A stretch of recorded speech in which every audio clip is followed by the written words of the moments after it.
Essentially, since commencing, we have knocked down the existing platform and rebuilt it with a new platform on the Wilkie Street side. All these platforms now have a substantially greater accessibility features for all commuters, and it really seamlessly integrates the station into the surrounding community. G'day, I'm Aidan Sparshot. I'm a site engineer and we're here at Yeerongpilly station.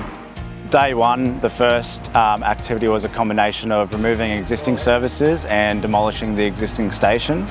From here, we were able to build up from the ground up and install in-ground services. And from there, we built up and installed structural foundations for the structural steel.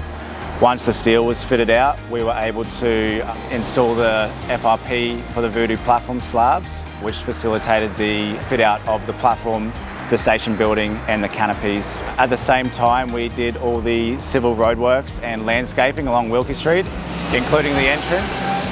And finally, we completed the testing and commissioning of the station and integrated our new system with the existing QR network.